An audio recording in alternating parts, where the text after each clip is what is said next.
सब लोग बड़े ही कॉन्फिडेंट थे कि उनका ये मिशन गारंटेड सक्सेस होगा।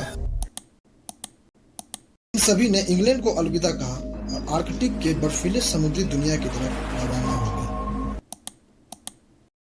पिछले 150 सालों तक दुनिया बस एक ही सवाल पूछती रही, उनके साथ आखिर हुआ क्या? कुछ वापस आ गए तो कुछ कभी आए ही नहीं। हेलो दोस्तों, जरा इमेजिन करो, दो बड़े बड़े शिप्स जिसे स्टील से मजबूत बनाए गए, नए स्टीम इंजन के साथ, 3 साल का खाना, एक लाइब्रेरी जिसमें 1200 किताबें और उन पर सवार 129 एडवेंचरस लोग, जिसका एक ही मिशन था, आर्कटिक के थ्रू एक ऐसा रास्ता ढूंढना जो दुनिया का सबसे बड़ा ट्रेड रूट बन सके। इनका लीडर था सर जॉन फ्रैंकलिन, एक एक्सपीरियंस ब्रिटिश ऑफिसर। इन सभी ने इंग्लैंड को अलविदा कहा और आर्कटिक के बर्फीले समुद्री दुनिया की तरफ रवाना हो गए। और फिर ना कोई मैसेजेस, ना वापस आने की खबर। 129 लोग बस गायब हो गए। पिछले 150 सालों तक दुनिया बस एक ही सवाल पूछती रही, उनके साथ आखिर हुआ क्या? आज हम सुनेंगे दुनिया के सबसे बड़े मिस्टीरियस सर्वाइवल की कहानी, फ्रैंकलिन एक्सपीडिशन की कहानी। दोस्तों, 1800 के दौरान ब्रिटेन एक सुपर पावर हुआ करता था। उनके लिए एक्सप्लोरेशन सिर्फ एक नॉलेज का काम नहीं, बल्कि ये उनके लिए नेशन प्राइड था। इनके लिए सबसे बड़ी चैलेंज थी नॉर्थ वेस्ट पैसेज, आर्कटिक के बीच से एक ऐसा सी रूट ढूंढना जो अटलांटिक और पैसिफिक को कनेक्ट करे। इस ट्रेजेडी से पहले भी कई एक्सपीडिशन की गई, लेकिन उनमें से सब फेल रहा। कुछ वापस आ गए तो कुछ कभी आए ही नहीं। 1845 में ब्रिटिश एडमिरल्टी ने डिसाइड किया अब एक सुपर एक्सपीडिशन भेजने का। लीडर चुना गया सर जॉन फ्रैंकलिन। उस वक्त उनकी एज 59 साल थी। उनको लोग the man who ate boots के नाम से जानते थे, क्योंकि एक पुरानी आर्कटिक एक्सपीडिशन में उन्हें और उनकी टीम को अपने बुट्स खाकर सरवाइव करना पड़ा था। मिशन के लिए 2 शिप्स चूज किया गया, HMS एडबस और HMS टेरर। ये पहले रॉयल नेवी के वॉरशिप थे, जिसे स्पेशली आर्कटिक के लिए मॉडिफाई किया गया। इसके हल को आयरन प्लेट से रेनफोर्स किया गया था ताकि आइस को तोड़ सके।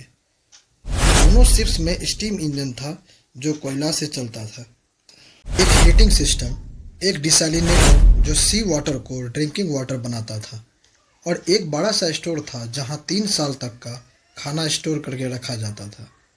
लाइब्रेरी जहां 1200 किताबें थीं, साथ ही 129 लोग सवार थे, जिनमें ऑफिसर्स, सेलर्स, डॉक्टर्स और इंजीनियर्स थे।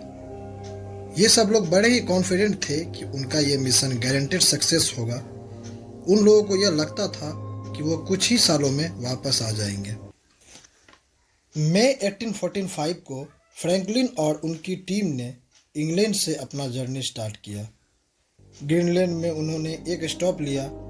वहाँ उन लोगों ने कुछ लेटर्स और पोर्ट्रेट्स वापस भेजे जो उनके फैमिली ने लास्ट टाइम देखा। और जुलाई 1845 में एक व्हेलिंग शिप ने उन्हें बैफिन बे में देखा, और फिर उनका कहीं पता नहीं चला। वो आर्कटिक के आइस में चले गए और दुनिया से गायब हो गए। 1 साल, 2 साल, 3 साल और उनका कोई खबर नहीं। सिर्फ एक चीज पक्की थी कि आर्कटिक के अंदर वो कहीं फंस गए हैं। लेकिन ब्रिटेन में अभी भी लोगों को उम्मीद थी, क्योंकि उनके पास 3 साल का राशन था और वो सबसे एडवांस शिप्स पे थे। लेकिन आर्कटिक का असली शैतान था बर्फ। वो बर्फ जो दिन पर दिन जमती जाती, और एक ऐसी जगह जहां 6 महीने तक रात चलती है और टेम्परेचर 40 डिग्री सेल्सियस तक गिर जाता है। सोचो जरा, 2 शिप्स जो एकदम सॉलिड जम गए हो और 100 से ज़्यादा लोग जो उस बर्फ में फंस जाए, ना वापस जा सकते हैं ना आगे बढ़ सकते हैं। कैसा फील हो रहा होगा उन्हें? 1846 के विंटर तक भूख, ठंड और बीमारी ने अपना काम करना शुरू कर दिया था। 1847 के समर में खबर आई कि सर जॉन फ्रैंकलिन खुद नहीं है। उनकी डेथ के बाद लीडरशिप सर फ्रांसिस क्रोजायर के हाथ चला गया, लेकिन सिचुएशन तब तक कंट्रोल से बाहर हो चुका था। 129 में अब धीरे धीरे 120, फिर 110 और फिर इसी तरह कम होते गए। खाना इनके पास था, लेकिन वो भी धीरे धीरे खत्म हो रहा था। इनके साथ एक और बड़ी प्रॉब्लम थी, कैनेड फूड। दरअसल दोस्तों, जो टीन की कैंस ये लेकर गए थे वह उस टाइम नए इन्वेंशन थे और प्रॉपरली सील नहीं किए गए थे। परिणाम, खाने में लीड पॉइजनिंग हो गया, जो उन्हें कमजोर, स्टमक पेन और हेलुसिनेशन का शिकार बना रहे थे। ये लोग आर्कटिक में अपना होश खो रहे थे और लीडर ऑलरेडी मर चुका था। 1848 में एरेबस और टेरर दोनों शिप को ऑफिशियली इन लोगों ने छोड़ दिया। जो ये सारी बात यहाँ मिली एक नोट बताती है। शिप्स को छोड़कर ये 105 सर्वाइवर अब पैदल साउथ की तरफ जा रहे हैं।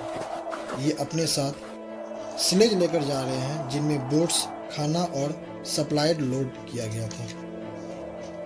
हर आदमी अपने कंधे पर 40 से 50 किलो का वेट उठाकर चल रहे थे और सामने सिर्फ वाइट डेजर्ट, जहाँ ना कोई रोड ना कोई सेंटर। इन्यूट ट्राइब्स के लोग, जो वहाँ के असली रेसिडेंट थे, उन्होंने बाद में बताया कि उन्होंने देखा था यूरोपियंस की एक ग्रुप को जो बर्फ पे चल रहे थे, थके हुए थे, कमजोर और भूखे थे। उन्होंने कहा कि उन लोगों के पास एनर्जी बिल्कुल भी नहीं थी। वो गिर गिर कर उठते और फिर चलते थे। इन्हीं ट्राइब्स के लोगों ने एक शॉकिंग चीज़ बताई। उन्होंने कुछ छोड़े हुए कैंप्स देखे जहाँ इंसानों की हड्डियाँ मिली। कुछ हड्डियों पर कट मार्क्स थे। मतलब फ्रैंकलिन के टीम ने शायद अपने ही लोगों के मांस को खाकर सरवाइव करने की कोशिश कर रहे थे। एक एक करके सब गिरते गए, कुछ बर्फ में तो कुछ समुद्र में। किसी ने भी वापस घर का चेहरा नहीं देखा। 129 लोग गए थे और कोई भी वापस नहीं आया। जब 1948 से 1949 में फ्रैंकलिन के मिशन की कोई खबर नहीं आई तो ब्रिटेन में पैनिक मच गया। गवर्नमेंट ने रेस्क्यू के लिए शिप्स भेजना शुरू किया। अगले 12 सालों में लगभग 30 सर्च मिशंस आर्कटिक पर भेजे गए। 1850 के सर्च में पहली बार डिस्कवरीज हुई फ्रैंकलिन के कपड़ों के टुकड़े, बर्तन और कुछ बुक्स। 2014 और 2016 में कैनेडियन आर्कियोलॉजिस्ट ने फ्रैंकलिन के दोनों शिप्स को फाइनली आर्कटिक के पानी में ढूंढ लिया। HMS एरेबस शैलो वाटर में था और HMS टेरर डीप वाटर में था और सरप्राइजिंगली एकदम प्रिजर्व था। सोचो, 129 लोग निकले थे दुनिया के सबसे बड़े सी रूट को जीतने के लिए। उनके पास बेस्ट टेक्नोलॉजी थी, 3 साल का खाना था और एक लीडर जो एक्सपीरियंस्ड था, और फिर भी ये सब आर्कटिक के शिकार बन गए। ये कहानी बताती है कि नेचर के सामने इंसान की टेक्नोलॉजी जीरो है।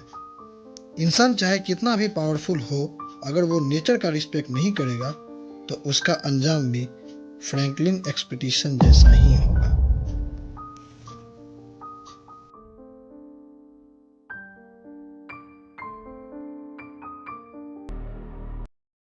दोस्तों, अगर आपको ये रियल कहानी पसंद आई तो चैनल को लाइक करना, सब्सक्राइब करना और शेयर भी करना। मिलता हूँ अगली वीडियो में।